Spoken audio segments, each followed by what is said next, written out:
Hi ಎಲ್ರಿಗೂ ನಮಸ್ಕಾರ. ನನ್ನ ಚಾನಲ್ಗೆ ಸ್ವಾಗತ. ನಾನು ಈ ಒಂದು ವಿಡಿಯೋದಲ್ಲಿ SSC ನಡೆಸುವಂಥ ಹಲವು ಎಕ್ಸಾಮ್ಗಳ ಬಗ್ಗೆ ಸಂಕ್ಷಿಪ್ತವಾಗಿ ಮಾಹಿತಿಯನ್ನು ನೀಡುವಂಥ ಪ್ರಯತ್ನ ಮಾಡಿದ್ದೀನಿ. ನಾನು SSC 2024ರಲ್ಲಿ ನಡೆಸಿದಂಥ ಈ ಎಲ್ಲ ಎಕ್ಸಾಮ್ಗಳನ್ನು ಕ್ಲಿಯರ್ ಮಾಡಿದ್ದೀನಿ. ಈ ಎಲ್ಲ ಎಕ್ಸಾಮ್ಗಳ ನಂತರ ನನ್ನ ಅನುಭವಕ್ಕೆ ಬಂದಂಥದ್ದು ಏನಂದರೆ, ಹೆಚ್ಚಾಗಿ ಕ್ಲಿಯರ್ ಮಾಡೋರು ಮತ್ತು ಸೆಲೆಕ್ಟ್ ಆದವರು ನಾರ್ತ್ ಇಂಡಿಯಾದವರೇ. ಕನ್ನಡದವರಿಗೆ ಈ ಒಂದು ಎಕ್ಸಾಮ್ಗಳಲ್ಲಿ ಆಸಕ್ತಿ ಇದೆಯೋ ಅಥವಾ ಇಲ್ವೋ ಅದು ನನಗೆ ಬಹುಶಃ ಗೊತ್ತಿಲ್ಲ.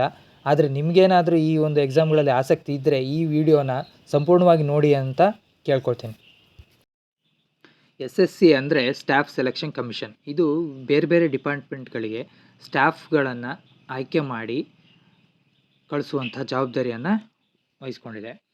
ಇದರಲ್ಲಿ ಮೇಯ್ನಾಗಿ MTS, CHSL, CGL ಆಗಿರ್ಬೋದು, ಸೆಲೆಕ್ಷನ್ ಪೋಸ್ಟ್ ಹಾಗೂ GD, CPO ಅಂತ ಎಕ್ಸಾಮ್ಗಳನ್ನು ನಡೆಸುತ್ತೆ. ಮೊದಲನೇದಾಗಿ ನೋಡೋದಾದರೆ ಮಲ್ಟಿ ಟಾಸ್ಕಿಂಗ್ ಸ್ಟಾಫ್. ಇದರ qualification SLC, pay level 1, basic pay 18,000, gross pay 27,000ದಿಂದ 32,000 ಸಿಗುತ್ತೆ. ಈ ಒಂದು ಮಲ್ಟಿ ಟಾಸ್ಕಿಂಗ್ ಸ್ಟಾಫ್ನ ಜಾಬ್ ಪ್ರೊಫೈಲ್ ನೋಡೋದಾದರೆ ಇದು ಮೇಯ್ನಾಗಿ ಪಿಯೋನ್ ಕೆಲಸ. ಇನ್ಕಮ್ ಟ್ಯಾಕ್ಸ್ ಡಿಪಾರ್ಟ್ಮೆಂಟ್ ಆಗಿರ್ಬೋದು, ESIC, ಫೈನಾನ್ಸ್ ಡಿಪಾರ್ಟ್ಮೆಂಟಲ್ಲಿ ಒಂದು ಫೈಲ್ನ ಒಂದು ಟೇಬಲಿಂದ ಇನ್ನೊಂದು ಟೇಬಲ್ ತೊಗೊಂಡೋಗೋದಾಗಿರ್ಬೋದು, ಅಥವಾ ಫೈಲ್ ಕ್ಲೀನಿಂಗ್ ಆಗಿರ್ಬೋದು, ಗಾರ್ಡನಿಂಗ್ ಆಗಿರ್ಬೋದು, ಈ ಒಂದು ಕೆಲಸಗಳನ್ನು MTS ಮಾಡಬೇಕಾಗಿರುತ್ತೆ.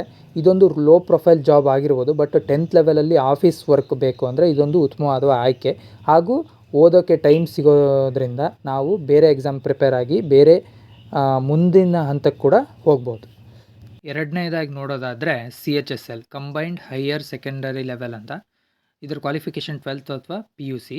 ಪೇ ಲೆವೆಲ್ ಇದರದ್ದು 2ರಿಂದ 5 ತನಕ ಇದೆ. ಬೇಸಿಕ್ ಪೇ 19,000 ಆಗಿದ್ದರೆ ಗ್ರಾಸ್ ಪೇ 37ರಿಂದ 50,000ವರೆಗೂ ಇದೆ. ಇದರ ಜಾಬ್ ಪ್ರೊಫೈಲ್ ನೋಡೋದಾದರೆ ಮೇಯ್ನಾಗಿ ಡೇಟಾ ಎಂಟ್ರಿ ಆಪ್ರೇಟರ್ ಹಾಗೂ ಲೋವರ್ ಡಿವಿಷನ್ ಕ್ಲರ್ಕ್. ಪೂರಾ ಆಫೀಸ್ ವರ್ಕು ಮತ್ತು ಫೈಲ್ ವರ್ಕ್ಸ್ ಜಾಸ್ತಿ ಇರುತ್ತೆ, ಹೆಚ್ಚಾಗಿ ಏನೂ ಇರೋದಿಲ್ಲ. ಮೂರನೇದಾಗಿ ನೋಡೋದಾದರೆ CGL, ಕಂಬೈನ್ಡ್ ಗ್ರ್ಯಾಜುಯೇಟ್ ಲೆವೆಲ್. ಇದು ಎಲ್ಲರೂ ಹೆಚ್ಚಾಗಿ ಪ್ರಿಫರ್ ಮಾಡಿ ಬರೆಯುವಂಥ ಎಕ್ಸಾಮ್. ಕ್ವಾಲಿಫಿಕೇಷನ್ ಇದರದ್ದು ಗ್ರಾಜುಯೇಟ್ ಆಗಿದ್ದು, ಪೇ ಲೆವೆಲ್ 4ರಿಂದ 7 ಹಾಗೂ ಬೇಸಿಕ್ ಪೇ 25ರಿಂದ 44 ಆದರೆ ಗ್ರಾಸ್ ಪೇ 40ರಿಂದ 85. ಇದನ್ನು ಯಾಕೆ ಎಲ್ಲರೂ ಹೆಚ್ಚಾಗಿ ಪ್ರಿಫರ್ ಮಾಡ್ತಾರೆ ಅಂದರೆ, ಇದರಲ್ಲಿ ಹಲವಾರು ರೀತಿಯ ಜಾಬ್ಗಳಿವೆ.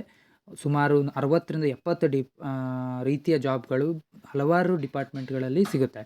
ಮತ್ತು ಹೈಯೆಸ್ಟ್ ಪೇ ಲೆವೆಲ್ ಅಂದರೆ ಅಸಿಸ್ಟೆಂಟ್ ಸೆಕ್ಷನ್ ಆಫೀಸರು ಲೆವೆಲ್ 7 ಹಾಗೂ ಇನ್ಸ್ಪೆಕ್ಟರು, ಸಬ್ ಇನ್ಸ್ಪೆಕ್ಟರು, ಇವು ಹೆಚ್ಚು ಪೇ ಮಾಡುವಂಥ ಜಾಬ್ಗಳು.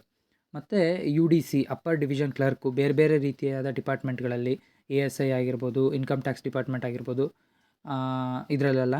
ಮತ್ತು auditor, accountant, divisional accountant, assistant, postal assistant ಆಗಿರ್ಬೋದು, ಇಂಡಿಯಾ ಪೋಸ್ಟ್ ಡಿಪಾರ್ಟ್ಮೆಂಟಲ್ಲಿ, ಇನ್ಕಮ್ ಟ್ಯಾಕ್ಸ್ ಡಿಪಾರ್ಟ್ಮೆಂಟಲ್ಲಿ ಟ್ಯಾಕ್ಸ್ ಅಸಿಸ್ಟೆಂಟು.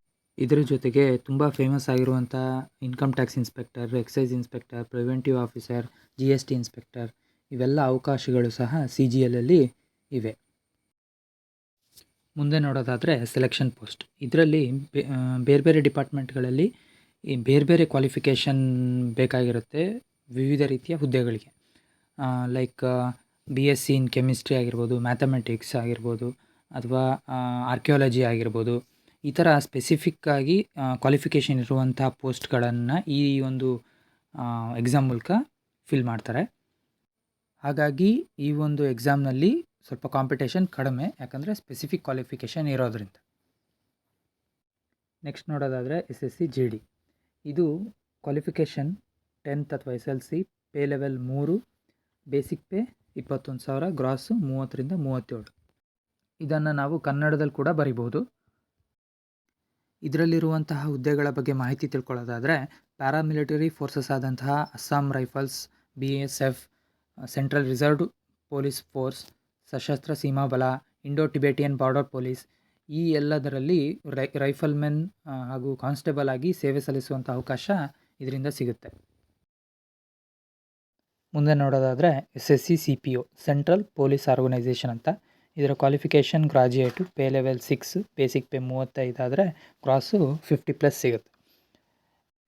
ಇದರ ಜಾಬ್ ಪ್ರೊಫೈಲ್ನ ನೋಡೋದಾದರೆ ಇದು ಮೇಯ್ನಾಗಿ ಸಬ್ ಇನ್ಸ್ಪೆಕ್ಟರ್ ಇನ್ ಡೆಲ್ಲಿ ಪೊಲೀಸ್ ಹಾಗೂ CAPF, CISF ಅಂದರೆ ಸೆಂಟ್ರಲ್ ಇಂಡಸ್ಟ್ರಿಯಲ್ ಸೆಕ್ಯೂರಿಟಿ ಫೋರ್ಸ್ ಅಂತ.